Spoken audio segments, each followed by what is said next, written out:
a lot of people who are very ambitious always say, hey, we will have fun later on when we achieve X, when we achieve Y, when we achieve whatever, right? That time will never come.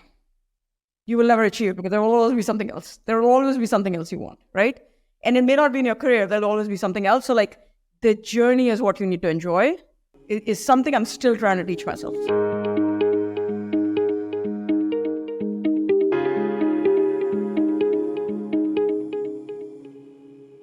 Diya, thank you so much for joining us on Live Long and Prosper. It's really wonderful to see you again and for having you on the podcast.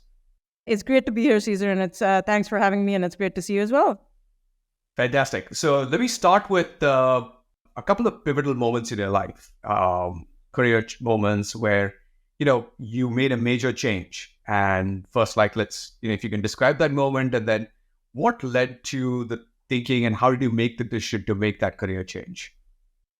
So I think the most pivotal thing is when I was, and this continued a couple of times, so it's not one instance, but when I decided I want to do engineering / build stuff / product management, I grew up in, let's say, a more traditional, smaller town, used to be more traditional and smaller. And the general wisdom was like, what are you going to do in engineering? You should go to you should go do something else. And why engineering? It's so hard, etc. Like from my dad's family, my dad was like, "Oh, go become an accountant, etc." And I'm like, "No, I want to build stuff." And I want to build stuff because I like and this is where the writing part comes in, which is I like the combination of logic and creativity, right? And there are very few things that give you both the left brain, right brain. And so I was like, "No, I want to do this," and I persisted despite almost everybody else telling me that I don't want to do it. And it happened again when I graduated from when I was looking for a job after McKinsey. My husband was like, product management, no, you should do marketing. And I'm like, no, I want to build stuff. And so I do think that is where I do really well. I think that is what gives me joy. And it was, and I found, I listened to my internal compass and found the right path. So I think that series of decision making was one very pivotal point, because over time it proved to be correct. It could have been a complete disaster. No, it's clearly worked out very well. Yeah, but people who know me really well and were close to me were like, why? This is not you, right? No, I mean, I'm going to make a joke. Finally, in your life, you're doing what your father wanted to do at the start, become an accountant. Yeah, exactly. Exactly. But on that decision, how did you know that what you like is this combination of creating and logic? How do you recognize that about yourself? So look, my dad was an engineer. My dad had his own business. He built biomedical electronic equipment. So he made lung respirators, EEGs, ECGs. That was his business. And I kind of grew up in the backdrop of that, hearing him, etc.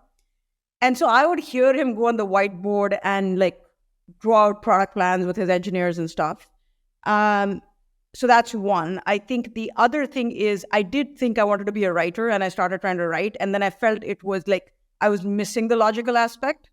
So to me, I also started enjoying coding a little bit and trying to see things come to life. So I think it was gut, but it was what was more interesting to me. To be really honest, Caesar, I was like, I'm doing undergrad. If I decide I don't like it, I'll change it. Why is this so complicated? It's not complicated. You can, and then there was this thing about, I believe you can learn anything you want to learn, right? So I don't believe, I inherently do not, outside of athletics, I do not believe in skills and capabilities. I'm like, whatever you want to train for, you can train your brain for. It's very interesting. I think particularly the combination of you tried out a bunch of different things. You made it low stakes in some ways, right? Because you'll often meet people. I just had a conversation with someone who's trying to plan the next 30 years of their life. And I'm like, what's the point of doing something that long? You tried it out. You're like, you could change any time. And then, the fundamental belief that you can learn. Super interesting. Yeah, to me, it's experiences. The more different experiences you can collect in life, the better off you are. And you have had some pretty amazing experiences across Google, then Okta, then now Xero. How did those transitions go? How did you make that decision? I think going from Google to uh, an excellent but still a startup was a pretty big move. Yeah, I think actually when you talk about pivotal moments, Google was a very pivotal moment for me. I almost did not join. Oh wow, I didn't know that. Yeah, I almost did not join. And that's where my husband was like, just join. What's the harm? And to me, like from the outset, it wasn't clear what I was doing. It was an area that I wasn't necessarily that passionate about, the area that I joined. And so there were a lot of I'm like, should I join a company just for the name brand if I'm not exactly sure what I'm going to do there? And my husband's like, it's 2 years. How does it matter? Just do it. And I was like, yeah, this is 2 years. I'm going to leave. And then that became 8, 9 years. And it became an amazing, amazing journey.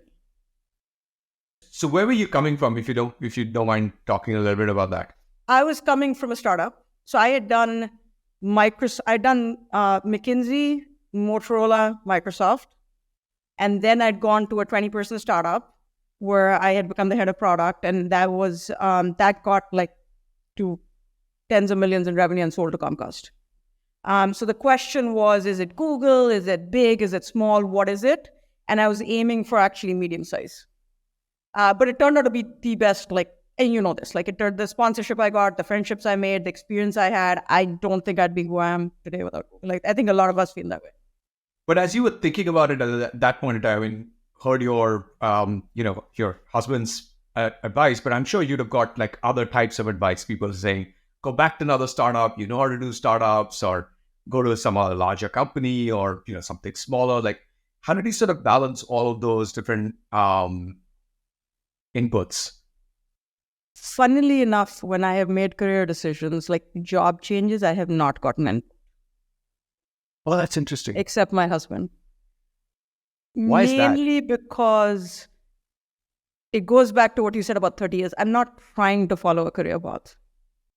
I am trying to do something that works internally for me, where I can thrive. So it's super personal. I don't know how someone can give you a career path, but nobody can tell you. You can have two equally great jobs, but you can be miserable in one, or what looks externally great. You can be miserable in one and not thrive, and you can thrive tremendously in another one. And it all comes down to factors that are important for you to thrive.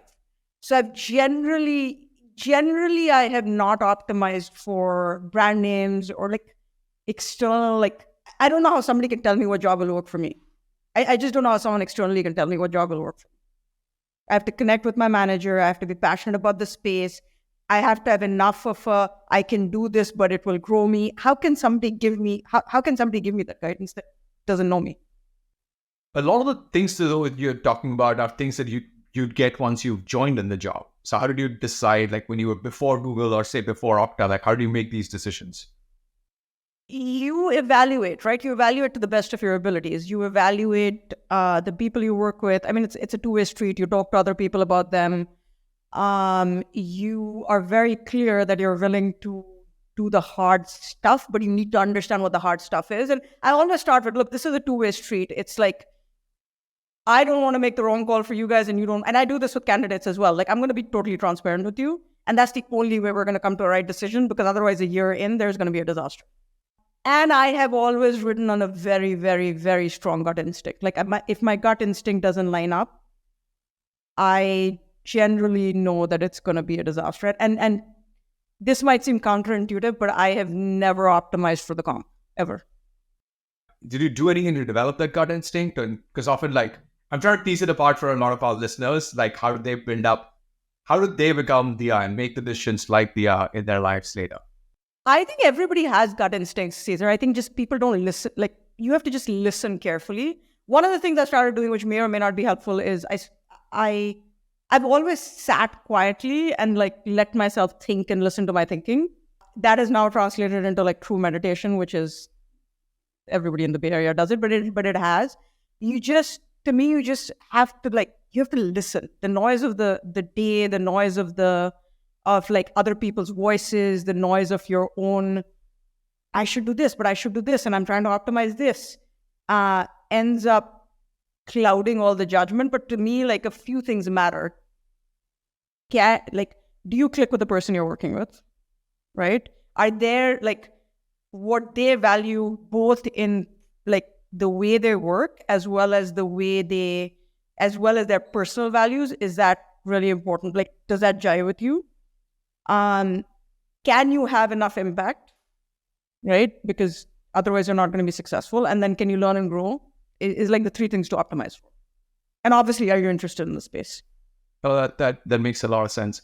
Going back to something interesting you said, that meditation practice, or before forcing yourself to sit down and think, was there a method, or is it just something you did? Like, do you force yourself to like sort of take a day off and sit down by yourself for an hour a day or something of that sort? It's not a day off. I'm an introvert, so I have to have like just downtime, my time when I'm not when I'm not doing anything every single day. So I do that at the end of the day normally anyway. So I was at the crossroads for like, should I stay at Okta? Should I leave Okta? For how long should I stay, etc.? That's when I truly started, like, I was like, this is such a hard decision because Okta was doing well, right? Like I joined at 375 million. We grew by leaps and bounds. And there was no real reason to leave, to be honest, right? It's just that I wanted something different. And that's when I truly got into like true meditation. But before that, it was just like sitting down and like just thinking. And this is what like my husband's, like my family and my husband's family make fun of me. But like for me, vacation is like quiet time, right? It's not like, for a lot of people, it's like not quiet time. For me, it's like, of course, do a bunch of stuff with family and stuff, but there's a bunch of quiet time in there that you don't get during the regular day. Yeah, I've found like I started cycling during COVID because there was nothing else to do. And funnily enough, I've continued not for the exercise, but because it's one of those 2 or 3 hours where the reality is you can't do anything else. You're just cycling, right? Like there's no phone, you can't like, and so I usually have some music playing, and then I find like some of my best thinking happens during those 2-3 hours during the week. Exactly. You and I should go cycling together. I recently started also. Oh, okay. We should do that. So, yeah, if you were to go back and give yourself advice, say 10, 15 years back, what advice would you give yourself? What would you say? Keep doing this, or, yeah, maybe these are things that I want you to think about in life. I didn't come up with this formula. It came up through jobs that did not work, jobs that worked, like this whole formula of people, impact, and growth. Are the most important things to compromise for, or most important things to adjust for, and then everything else will fall into place. I think that is one advice I would have given myself earlier, because I've gone into jobs like where I'm like, oh, I grow a lot, or like, oh, this area is super exciting, and those have generally never really worked out for me.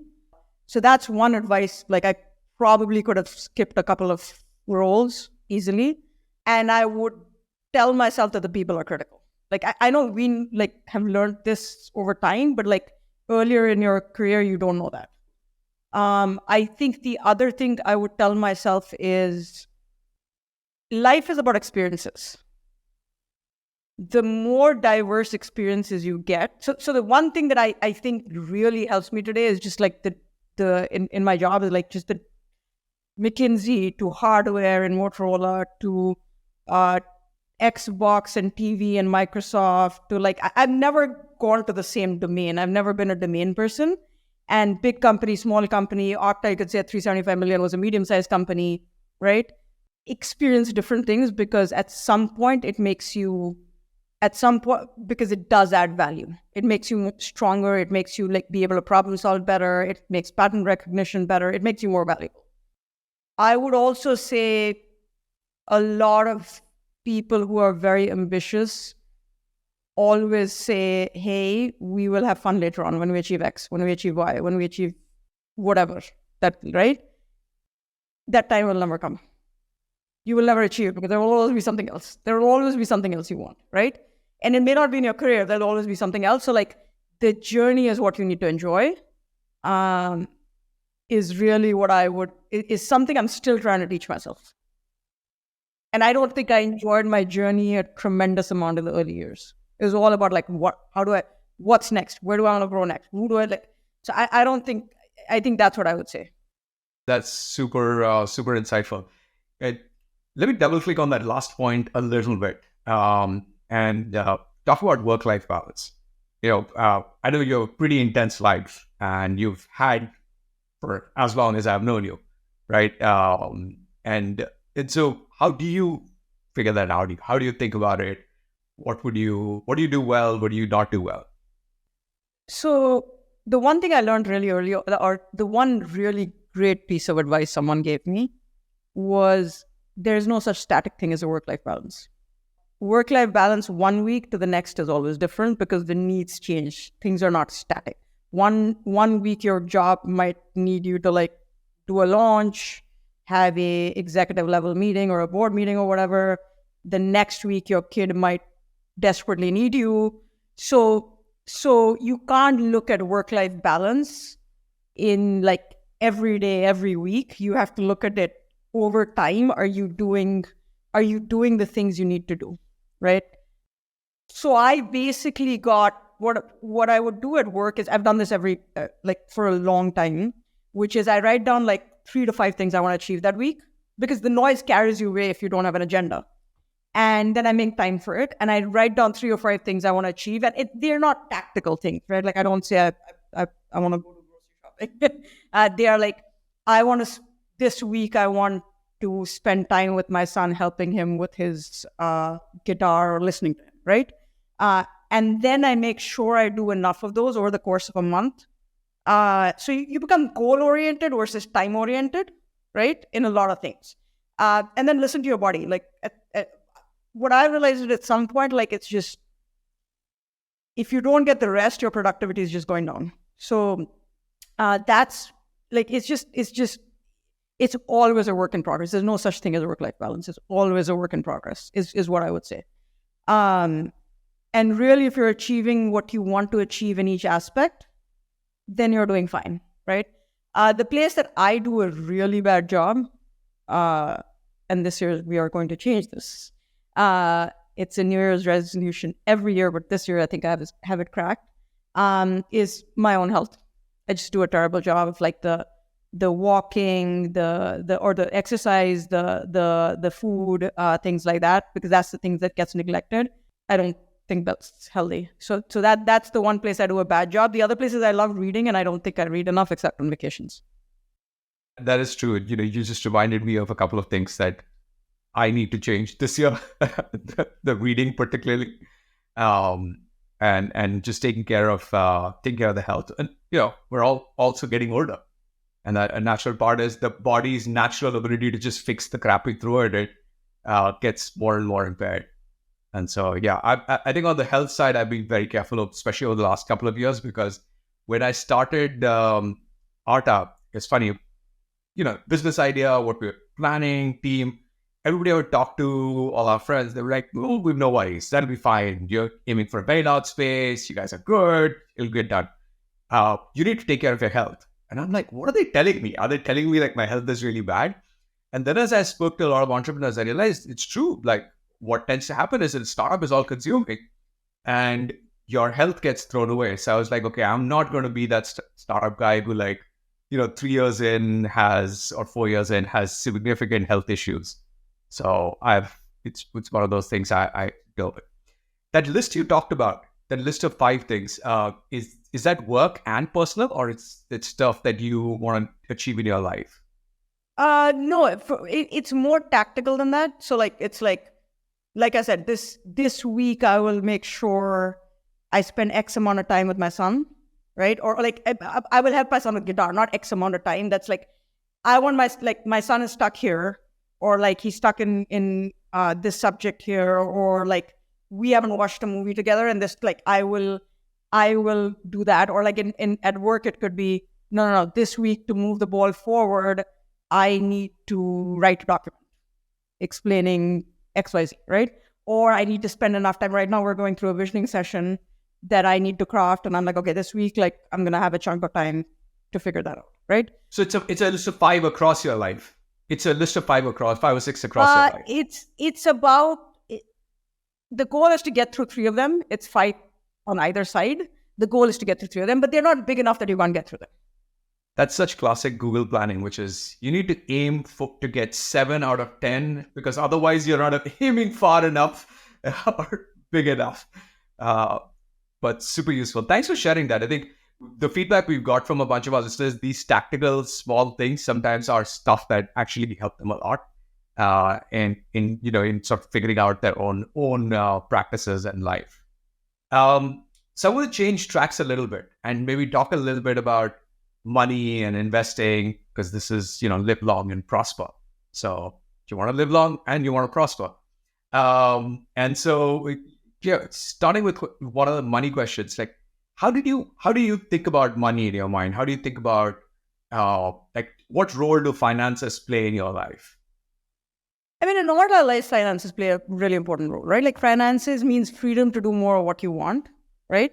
And it means taking care of like the people you care about, and eventually, if you're lucky enough, taking care of the world in some way or the other, right? Whether you give back to your school, whatever you do. So I think finances are important. That's how the world works. So to say finances are not important is I think people are fooling themselves in today's world. The role it plays in my life, I think, is more, look, you work hard, you want to grow your wealth. You don't want to lose your wealth because of stupidity or not understanding the markets or not understanding investment opportunities and stuff, right? But time is limited. So that's where I think a lot of people end up struggling. So I mean, how do you grow your wealth? How do you keep it safe? How do you manage it is an important aspect of everyone's lives. How did this philosophy get formed in your mind? I mean, in your earlier life, like, is it something just realized, or because at some level you actually are very confident about finances, which is not how a lot of people in various stages of life are. I think my dad used to read the Financial Times in India. I would pick up the Financial Times and read it with him. And he would talk a lot about, like, and I would ask him a bunch of stuff. And he would talk a lot about, like, oh, I'm going to try to invest here and see what happens here. It started off that way. So I was always aware of, like, investing. He did a lot of property investing or some property investing. When I got to college, going to I don't want to be unidimensional, I did engineering and I tried to get into the business school, but Michigan didn't allow dual business. So I did economics and took a bunch of classes in the business school. So got exposed to markets, market forces, etc. And then I think it all kind of clicked when I had my first job, and then like I discovered 401k and investing, and that's how you do it and stuff. That's around the time I'm like, okay, you actually save and you put away, but that thing has to grow, and there's inflation, etc. I'd learned through economics as well. So I think it was a process. There was no aha moment.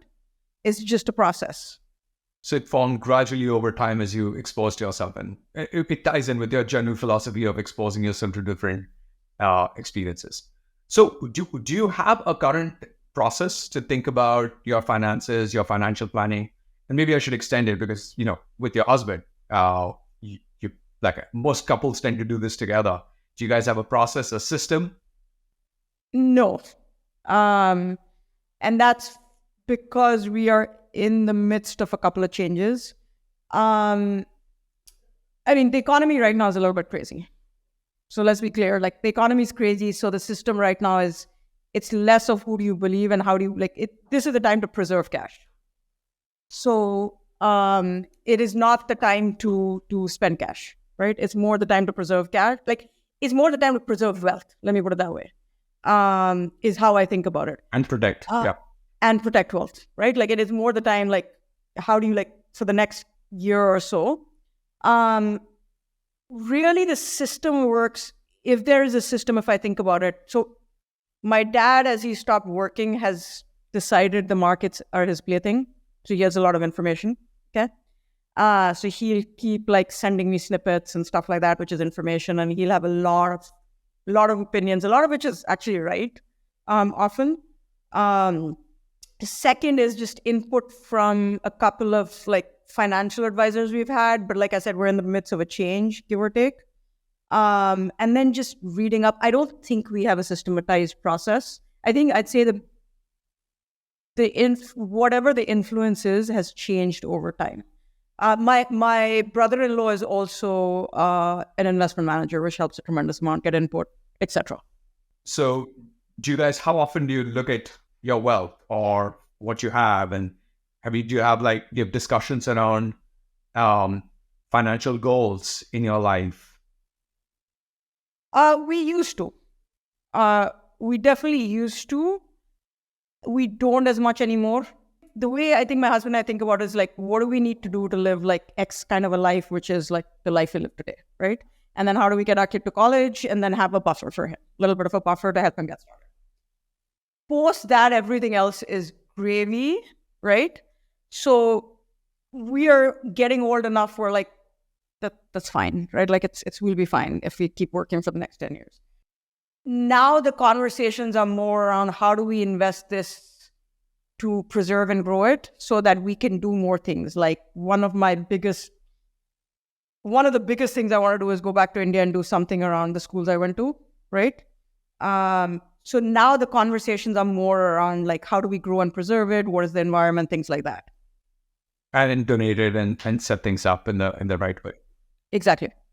We're actually, Arda, one of the things that we haven't done yet, but have been digging a lot into is these donor advised funds and helping people set that up. Because again, we're finding a lot of our early members don't just care about investing, but also care about like how to lead a more purposeful life, right? And using some of this wealth towards that. So it's been something that's come up a lot. So in just going back into thinking a little about the overall investment process, like there's a part about growing and preserving your wealth. There's also a part about like thinking about your costs and your lifestyles and things like that. Like that's the other side of the equation, right?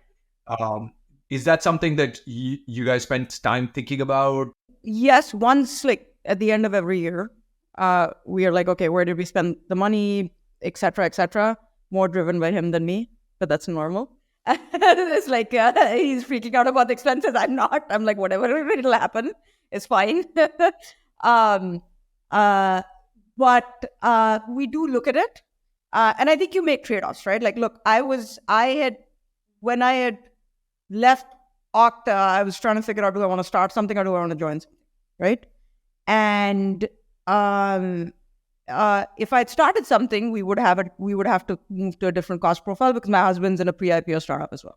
It's not like when he was at Salesforce. So we do look at it. We talk about it. Our general, very, very, goal is like you save X% no matter what your wealth is, and you don't spend more than X% of your incoming income. And then you have trade-offs, right? Like, I mean, we live a normal Bay Area life.